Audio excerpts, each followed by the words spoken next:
Do what thou wilt shall be the whole of the law.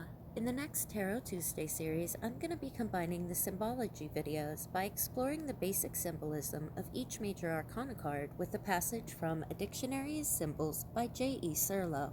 I'm going to be showing cards from the Thoth deck and 8 other of the most classical tarot packs, but it's unlikely the author had the Thoth deck in mind, as the book was published in 1962 when the Thoth deck was not widely known or used like today. There are times that the major attributes or positions vary among the classical decks. I'll do my best to point those out and give my own commentary on them, as some of the changes are fascinating.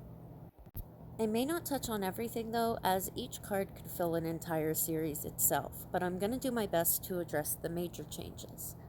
I'll be following the Rider-Waite order, but keep in mind that not all of the decks follow this format, including the Thoth deck.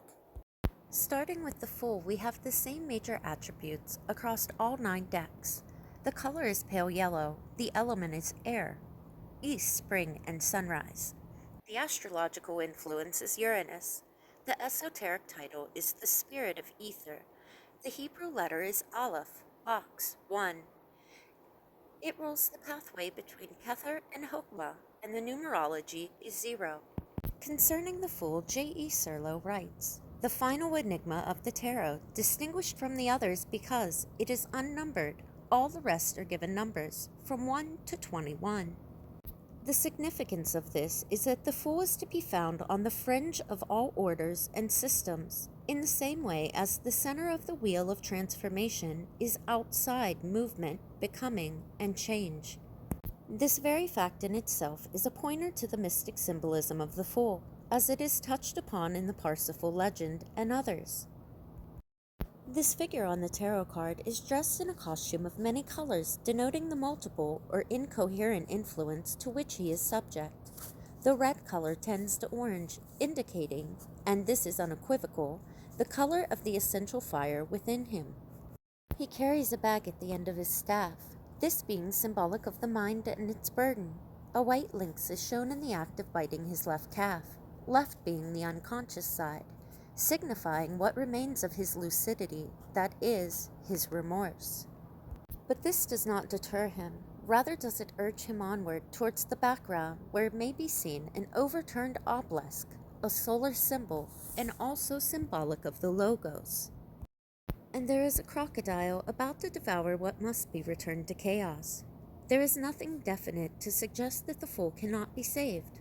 On the contrary, his predicament, as we have described it, is balanced by the presence of a small purple-colored tulip, expressive of active spirituality, and a gold belt adorned with 12 plaques alluding to the zodiac.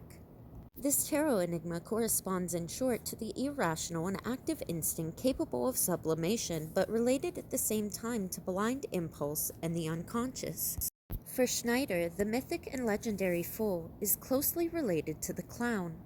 In their medicinal ceremonies and rites, doctor and patients act mad, and through frenzied dancing and extravagances, they try to invert the prevailing evil order. The logic of the process is clear enough. When the normal or conscious appears to become infirm or perverted, in order to regain health and goodness, it becomes necessary to turn to the dangerous, the unconscious, and the abnormal. Further, the Fool and the clown, as Fraser has pointed out, play the part of scapegoats in the ritual sacrifice of humans. That concludes the commentary on the Fool from Cirlot. I think it would be interesting to point out here that the Etala 3 deck made the change in the name of the Fool to the Madman, or the Alchemist. Follow so you don't miss the rest of the Major Arcana. I will be attempting to release this weekly, but it may be bi-weekly given the longer format. Thanks for watching. Love is the law. Love under will.